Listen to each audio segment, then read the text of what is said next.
A ver, ¿alguna vez has entrado en un sitio y has sentido algo? No sé, distinto. Un bosque muy antiguo, una catedral de estas altísimas, incluso un rincón tranquilo de una ciudad. Sí, sí, claro. Hay lugares que imponen, que te hacen bajar la voz casi sin darte cuenta. Y luego, a pocos metros, tienes una calle ruidosa o un centro comercial que no te dice nada. ¿Por qué? O sea, ¿es que el espacio tiene su propia personalidad o somos nosotros quienes se la damos? Es una pregunta que toca el fondo de cómo experimentamos el mundo. Físicamente, el hormigón de un aparcamiento y el mármol del Panteón de Roma son solo piedra, pero para nosotros la diferencia es, bueno, es abismal. Totalmente. Uno es un no lugar, el otro te conecta con siglos de historia y te hace sentir pequeño. Pues de eso va nuestro análisis de hoy. Vamos a explorar el concepto del espacio sagrado, basándonos en un texto académico fascinante que nos han hecho llegar. La misión es entender por qué, en todas las culturas y épocas, la humanidad ha necesitado trazar una línea entre lo sagrado y lo de todos los días. Lo profano. Eso es. Queremos averiguar cómo un trozo de tierra cualquiera puede llegar a ser un centro del mundo, un punto de conexión con algo más grande. Es un viaje a la geografía de la mente humana, en realidad, a cómo construimos nuestro sentido de la orientación en el universo. Muy bien, pues vamos a desgranar esto. Para empezar, el texto arranca con una idea del Midrash judío que me dejó pensando. Ajá. Viene a decir que a Dios se le llama lugar porque Dios es el lugar del mundo, pero el mundo no es el lugar de Dios. Es un trabalenguas genial. Totalmente. Lo que nos dice es que, para esa concepción, Dios es infinito. No está contenido en ningún sitio. Pero nosotros, los seres humanos, somos inseparables del espacio. Claro, no podemos existir fuera de él. Y aquí viene lo importante. Nuestra percepción de ese espacio no es neutra. No somos un satélite que escanea un mapa de forma objetiva. Claro, no vemos el mundo como lo haría una máquina, con todo medido y en su sitio. Nuestra visión está sesgada, ¿no? Exacto. En términos, digamos, técnicos, una máquina tendría una percepción que se llama isotrópica, donde cada punto y dirección son iguales. Neutros. Vale. La nuestra, en cambio, es anisotrópica, es subjetiva y es selectiva. Le damos un valor a todo. El este no es solo una dirección en la brújula, es el lugar por donde sale el sol, el símbolo del nacimiento. El sótano de una casa no es solo un espacio subterráneo. Culturalmente está asociado al oscuro, a lo oculto. Entiendo. Esta forma de colorear el espacio con significados es un hecho puramente cultural. Entiendo la orientación en el mundo físico, el arriba y el abajo, el norte y el sur, pero esto va más allá, ¿verdad? El análisis sugiere que también nos orientamos hacia cosas que ni siquiera podemos ver. Efectivamente. Y es una necesidad humana fundamental. Creamos mapas para lo metasensorial, el cielo, el más allá, el inframundo. Y las herramientas para orientarnos en ese mapa no son brújulas, son simbólicas. Son los mitos que explican cómo se creó el mundo, los rituales que marcan el paso de las estaciones o los nombres que le damos a los lugares para anclarlos a una historia. O sea, todo un sistema para darle sentido a todo. Todo eso es un esfuerzo inmenso por construir un cosmos ordenado y evitar la sensación aterradora de estar perdidos en un caos sin sentido. Vale, esto nos lleva a la pregunta del millón que plantea el texto. Si partimos de la base de que el espacio es, en principio, un lienzo en blanco, homogéneo, ¿qué es lo que ocurre para que un punto concreto de ese lienzo se ilumine y se convierta en sagrado? Que lo activa, ¿no? Eso. ¿Quién decide que esta colina es especial y no la de al lado? Lo fascinante es que, según esta visión, no es una decisión humana, no es un comité que vota, es una experiencia, un suceso. Ah, El origen de esta distinción es siempre un encuentro con lo que el texto llama el poder o lo absolutamente otro. Es un momento de ruptura. Imagina que vas caminando por un paisaje monótono y, de repente, algo extraordinario se manifiesta y rompe por completo esa normalidad.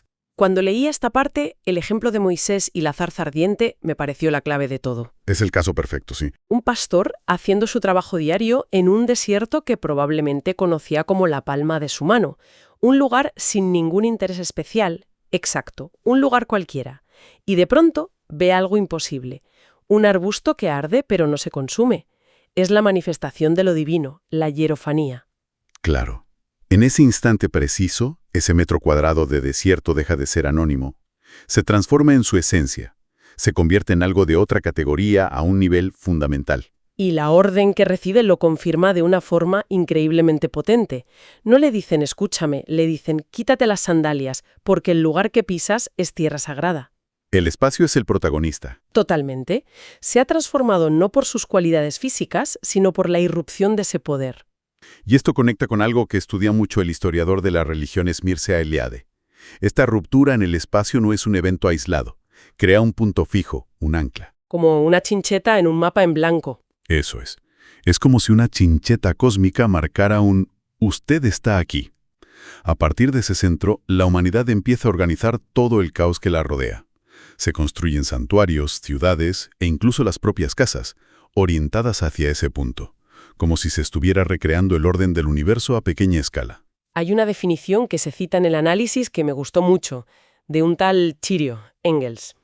Dice que los lugares sagrados son simplemente aquellos donde lo visible se conecta con lo invisible. Ajá. Da igual si son modestos o grandiosos, su función es enfrentar al ser humano con un poder que le supera. Exacto. Es un puente entre dos realidades. Y el análisis distingue dos grandes maneras en que estos puentes se manifiestan: los espacios naturales y los artificiales. Vamos con los naturales primero. Son lugares que por su propia geografía ya parecen gritar que allí pasa algo. Sí, no hace falta construir nada. La naturaleza ya ha hecho el trabajo de imponer respeto. Hay una descripción del filósofo romano Séneca que lo clava, habla de cómo la majestuosidad de un bosque donde los árboles tapan el cielo, la oscuridad silenciosa de una gruta o la fuerza del nacimiento de un gran río son cosas que te infunden la creencia en una divinidad. Te sobrecoge. La propia naturaleza te sobrecoge, se percibe como una manifestación directa de lo sagrado. Creo que es una sensación que casi todo el mundo ha podido experimentar. Estar ante un paisaje espectacular, un acantilado o en medio de un bosque silencioso y sentir esa especie de asombro reverencial. Desde luego. Los ejemplos que se mencionan, como las cuevas de Altamira o las Cous, son alucinantes. Se piensa que funcionaron como los primeros santuarios naturales de la humanidad, lugares para rituales, quizá viendo la cueva como un útero de la tierra, un lugar de renacimiento. Y luego está la otra categoría, los espacios sagrados artificiales, los construidos por el hombre. Pero aquí hay un matiz crucial. A ver. La elección del lugar nunca es arbitraria. No es que alguien diga, este solar está bien ubicado y tiene buenas vistas. Siempre, siempre es el resultado de una experiencia religiosa previa que ha ocurrido en ese punto exacto. Vale. El ser humano, en realidad, no crea el lugar sagrado, lo descubre. Y una vez descubierto, le construye una casa a ese poder que se ha manifestado. Vale, entonces no es que la construcción haga sagrado al lugar, sino que el lugar ya era sagrado y por eso se construye ahí. Precisamente. El ejemplo paradigmático es otra historia bíblica, el sueño de Jacob en Betel. Es una narración potentísima. Sí, sí. Jacob está de viaje, huyendo, se le hace de noche en medio de la nada y se echa a dormir usando una piedra como almohada. Vamos, la definición de un lugar profano y corriente. Pero, claro, entonces tiene el sueño. Ve esa famosa escalera que conecta la tierra con el cielo, con ángeles subiendo y bajando, y a Dios en lo alto. Un encuentro directo. Es un encuentro directo y personal con lo absolutamente otro. Y su reacción al despertar lo cambia todo. No dice, «¿Qué sueño más raro he tenido?». Se levanta aterrorizado y exclama algo como, «¡Qué terrible es este lugar! Esto no es otra cosa que la casa de Dios y la puerta del cielo». ¡Wow! La percepción de ese sitio anónimo se ha transformado por completo. Y aquí es donde la cosa se pone realmente interesante. Jacob no se limita a apuntarlo en un diario. Pasa a la acción. ¿Eso es? Coge la misma piedra que usó de almohada, seguro que se despertó con un dolor de cuello terrible, la pone de pie como una estela, como un monumento, y derrama aceite sobre ella para consagrarla. Ese gesto es fundamental. Un objeto vulgar, una piedra cualquiera, se convierte en la prueba física y permanente de una experiencia invisible. Ya. El texto lo llama una estructura arquitectónica básica. Es la semilla, el origen conceptual de todo lo que vendrá después.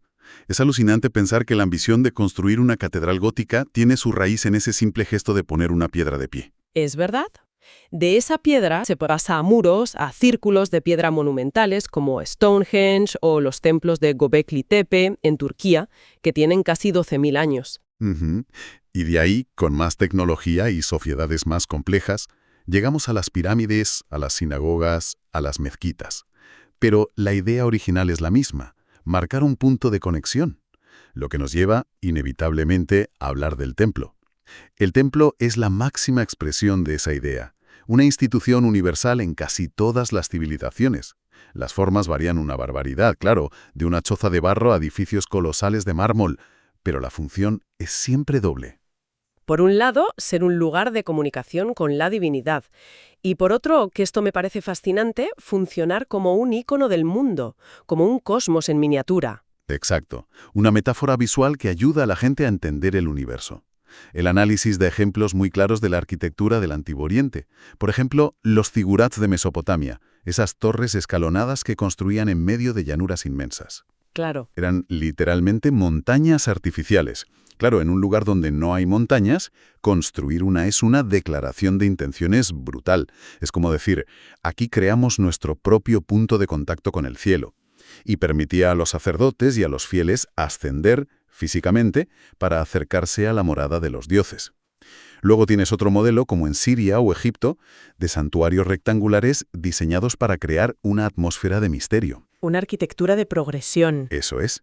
A medida que te adentras en el templo, los pasillos se estrechan, la luz disminuye, el silencio aumenta, hasta llegar a la última sala, el Santo de los Santos, la morada oscura y recóndita de la divinidad.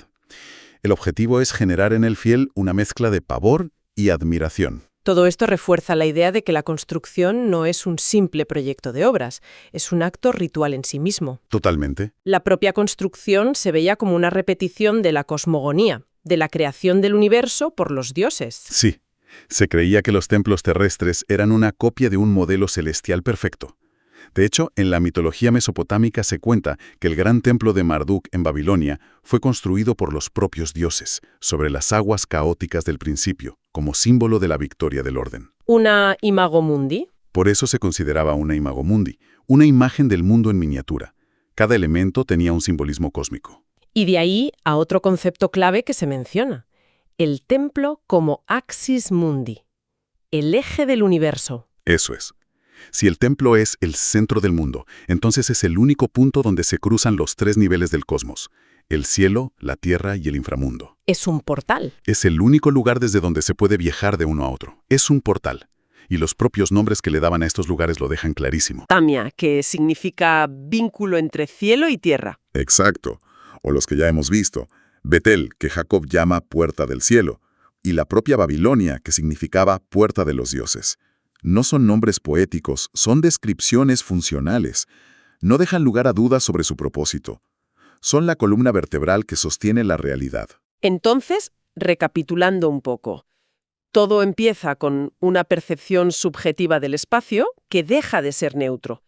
Luego, una experiencia de lo divino rompe la monotonía y crea un centro. Ajá. Y finalmente, el templo se erige en ese centro como la máxima expresión de orden, un modelo a escala del cosmos. Y de esa idea nace, por ejemplo, el peregrinaje. Esa necesidad de viajar a veces miles de kilómetros para estar en el corazón de la realidad, en el punto más sagrado. El texto lo describe como una nostalgia del paraíso perdido. Claro. Aunque, por supuesto, la gente también iba por motivos mucho más prácticos. Sí, claro, para pedir salud, perdón por los pecados, encontrar trabajo, lo divino y lo humano, como siempre, mezclados. Pero la función última del templo trascendía lo individual. Su mera existencia y los rituales que se hacían en él eran los garantes del orden cósmico. Entiendo. Se creía que esos ritos aseguraban la fertilidad de los campos, la sucesión de las estaciones. Básicamente, mantenían a raya a las fuerzas del caos. Lo que significa que su destrucción no era solo perder un edificio bonito o un símbolo nacional, era una catástrofe a nivel cósmico. Mucho más que eso. Hay una cita en el análisis de J.Z. Smith que es demoledora. Dice que si el templo, que es el pilar cósmico, se rompe el nexo entre el mundo y la realidad. Vaya. Es como si la brújula del universo se volviera loca. Es una idea potentísima. Y todo este análisis, tan centrado en conceptos del mundo antiguo, me lleva inevitablemente a una pregunta. En nuestro mundo, cada vez más secularizado, donde la idea de una manifestación divina le suena a mucha gente a ciencia ficción, hemos perdido la capacidad de experimentar el espacio como sagrado. Es la gran pregunta. ¿Sigue existiendo esa necesidad de encontrar un centro? Exacto. O, por el contrario, y esto es algo que me gustaría dejar en el aire para reflexionar, quizás simplemente hemos creado nuevos espacios sagrados que no son religiosos. Interesante. Pienso en un estadio de fútbol para un aficionado, donde se viven rituales y emociones casi místicas. O en un museo que alberga las grandes obras de la humanidad.